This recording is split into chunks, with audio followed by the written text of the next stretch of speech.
Salam, apa kabar Bapak Ibu dan saudara-saudariku yang saya kasih dan Tuhan Yesus. Saya percaya bahwa kita semua di dalam berkat-berkat pemeliharaan Tuhan. Karena Allah kita, Allah yang ajaib, yang terus berkarya di dalam kehidupan kita sebagai orang percaya. Kita akan belajar firman Tuhan, mari kita berdoa. Bapak yang baik, kami bersyukur buat kesempatan yang Kau berikan kepada kami. Kami akan belajar firman-Mu, mohon Roh Kudus berikan pengertian akan firman Tuhan yang kami pelajari. Dalam nama Tuhan Yesus kami berdoa, amin. Kita akan belajar firman Tuhan di dalam kitab Filipi pasal 3. Kita baca 17 sampai ayat yang ke-21. Filipi pasal 3 ayat 17 sampai ayat yang ke-21. Begini bunyi firman Tuhan. Nasihat-nasihat kepada jemaat, judulnya. Saudara-saudara, ikutilah teladanku dan perhatikanlah mereka yang hidup sama seperti kami yang menjadi teladanmu. Karena seperti yang telah kerap kali kukatakan kepadamu dan yang kunyatakan pula sekarang sambil menangis, banyak orang yang hidup sebagai seteru salib Kristus. Ayat yang ke-19, kesudahan mereka ialah kebinasaan, Tuhan mereka ialah perut mereka, kemuliaan mereka ialah aib mereka. Pikiran mereka semata-mata tertuju pada perkara duniawi. Karena kewargaan kita adalah di dalam surga.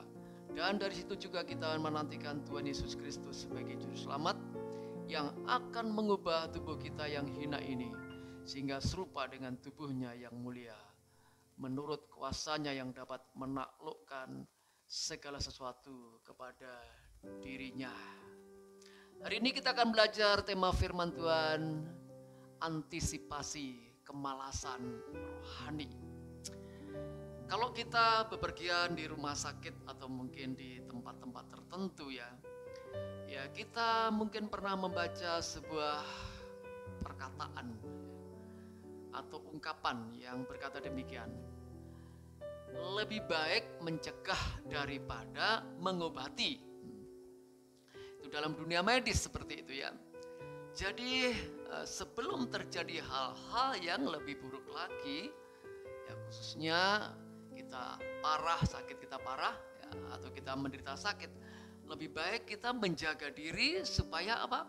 Supaya kita tidak mengalami sakit. Kita cegah mungkin dengan cara hidup yang sehat, kita jaga hidup kita, jaga tubuh kita secara benar supaya kita tidak jadi sakit ya. Nah, dalam kehidupan rohani juga demikian ya. Salah satu penyakit rohani yang bisa membuat kita jadi lemah adalah kemalasan. Nah, kemalasan bisa membuat orang semakin akhirnya tinggalkan Tuhan, malas berdoa, akhirnya kita menjadi lemah, malas baca firman, malas beribadah. Kalau kita biarkan, itu akan mendatangkan penyakit yang berat dan akhirnya membuat kita jauh dari Tuhan. Nah, sebab itu kita akan belajar pada saat ini ya, bagaimana kita mengantisipasi kemalasan rohani dalam hidup kita. Yang pertama, perhatikan di dalam ayat yang ke-17, di situ jelaskan, saudara-saudara, ikutilah teladanku dan perhatikanlah mereka yang hidup sama seperti kami yang menjadi teladanmu. Yang pertama, mari kita memperhatikan teladan kehidupan para rasul.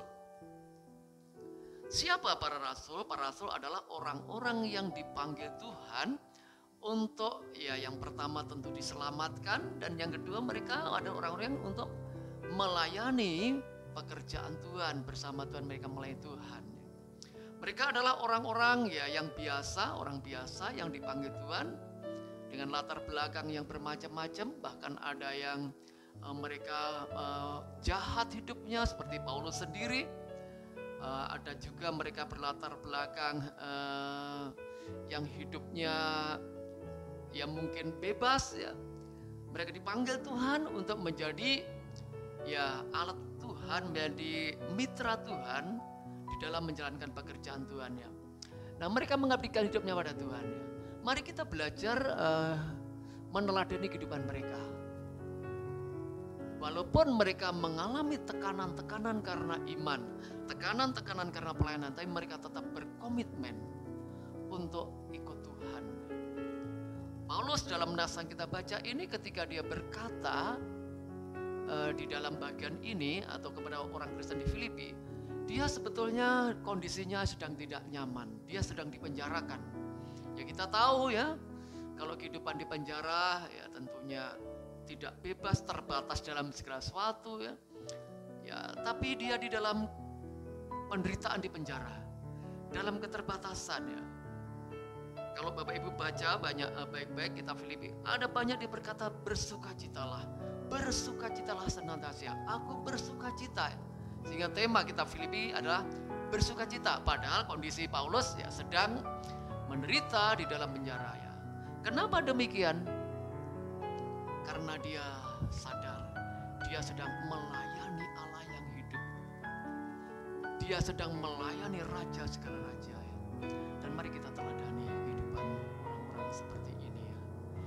Kalaupun mereka mengalami penderitaan ya, mereka memandang penderitaan itu adalah dinamika kehidupan. Ya, penderitaan sifatnya sementara, tidak abadi ya. Ada waktunya nanti penderitaan berakhir ya. Jadi itu yang pertama, perhatikan teladan kehidupan para rasul yang setia melayani Tuhan, yang memandang penderitaan sebagai dinamika kehidupan, dan mereka percaya bahwa segala sesuatu akan berakhir, termasuk penderitaan akan berakhir, dan kemuliaan sudah siapkan Tuhan buat mereka.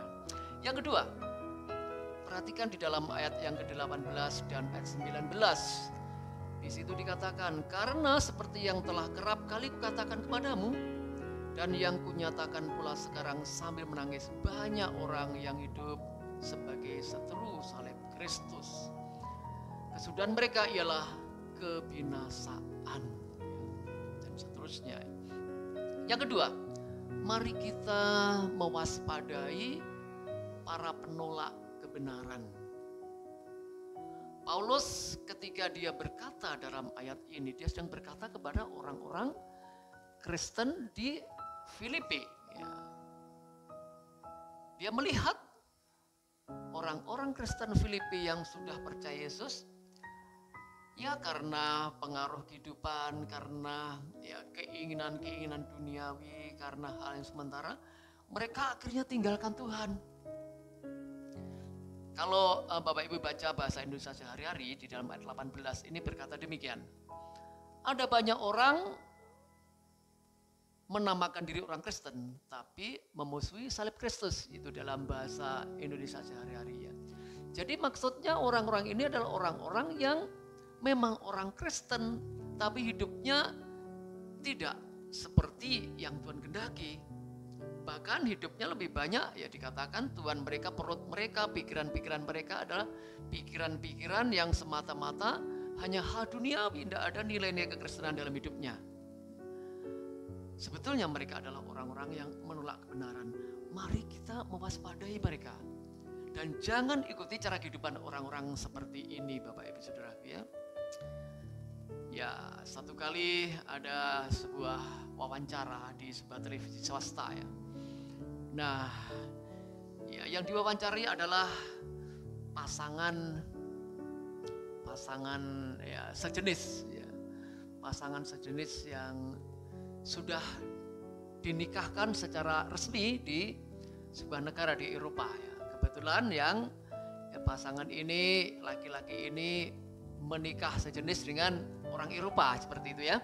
Nah, ditanya oleh reporter ya, reporter televisi ya, ditanya ya, bagaimana pendapat Anda ketika Anda sekarang sudah diresmikan sebagai pasangan nikah lah ya, bukan suami istri ya, istri perempuan ya, pasangan nikah ya. Dia berkata demikian, kalau wanita nikah dengan pria, itu biasa saja, dengan congkaknya ya, dengan bangganya dia berkata. Tapi kalau laki-laki nikah dengan laki-laki, ini yang luar biasa. Dan dia merasa bahwa dia orang luar biasa. Ya sebetulnya kalau menurut saya ya seharusnya pernyataannya demikian ya. Kalau saya ya ditanya ya, gimana pendapat Anda ya, Pak? Kalau laki-laki nikah dengan laki-laki, ya saya akan berkata begini. Kalau wanita nikah dengan pria, itu normal. Tapi kalau pria nikah dengan pria itu namanya abnormal ya. Nah Bapak Ibu Saudaraku yang saya kasih dalam Tuhan Yesus ya, namanya memang mereka kekristenan, nama-nama Kristen, tapi mereka hidupnya jauh dari Tuhan. Ya mari kita jangan ikuti cara kehidupan orang-orang yang menolak kebenaran walaupun ya namanya Kristen Bapak Ibu. Nah dijelaskan di dalam ayat yang ke 18 atau ayat 19 tadi, kesudahan mereka ialah kebinasaan. Tuhan tidak membiarkan orang-orang yang menolak kebenaran. Ada dampak negatif yang akan dialami orang-orang yang menolak Yesus di dalam hidupnya. Bapak Ibu Saudaraku, iman pada Yesus itu adalah harta yang mahal. Jangan sampai karena hal-hal yang sementara, karena kedagingan kita, ya, karena mungkin hal yang sifatnya jasmani, jangan sampai kita harus berpaling dari Tuhan. Mari kita mewaspadai orang-orang seperti itu. Jangan ikuti cara hidupnya. Yang ketiga, yang terakhir ayat yang ke-20. Karena keluargaan kita adalah di dalam surga. Dan dari situ juga kita akan menantikan Tuhan Yesus Kristus sebagai juru selamat. Mazmur 21 yang akan mengubah tubuh kita yang hina ini sehingga serupa dengan tubuhnya yang mulia. Yang ketiga, mari kita memperhatikan jaminan Allah bagi kehidupan kita. Bapak Ibu Saudaraku yang saya kasih dalam Tuhan Yesus, mari kita memperhatikan jaminan-jaminan berkat Allah yang Tuhan sudah berikan bagi kita yang sudah mengikut Yesus dan yang melayani Tuhan. Apa jaminan berkat Allah? Kita menjadi warga kerajaan surga, dijelaskan di dalam ayat yang ke-20 tadi. Memang kita masih menjadi warga dunia, warga bangsa Indonesia. Ya, KTP kita KTP Indonesia. Tapi ketika kita beriman pada Yesus, kita punya kewargaan yang baru, warga kerajaan surga. Apa berkat bagi warga kerajaan surga? Dijelaskan dalam ayat yang ke-21 tadi. Kita akan mengalami tubuh kemuliaan. Tubuh kita yang bisa rusak, yang di dunia ini sementara, karena sakit penyakit, ya karena persoalan-persoalan ya bisa menjadi rusak tubuh kita. Karena faktor usia juga, atau mungkin karena menderita kecelakaan sehingga kita mengalami tidak berfungsi dengan baik tubuh kita, fisik kita. Tapi mari kita bersyukur ya. Kita memandang pada janji Allah dalam kehidupan kita. Nanti ada waktunya kita akan mengalami perubahan tubuh. Tubuh kita akan menjadi tubuh yang mulia. Serupa dengan Yesus dikatakan 21 ya. Artinya tubuh yang tidak dibatasi ruang dan waktu. Itulah tubuh yang Tuhan berikan dalam kehidupan kita. Perubahan tubuh yang mulia Tuhan berikan buat kita. Ya, ada pepatah berkata, di mana bumi dipijak, di situ langit dijunjung. Artinya, di mana kita berada, ya, status kita sebagai apa, kita perlu ikuti aturan-aturan di sebuah tempat itu atau sebuah pemerintahan. Nah, kita memang satu sisi kita warga bangsa Indonesia ya. Kita ikuti aturan-aturan sebagai warga bangsa Indonesia. Tapi kita juga sebagai warga kerajaan surga. Nah, mari kita secara rohani ikuti aturan-aturan sebagai warga kerajaan surga.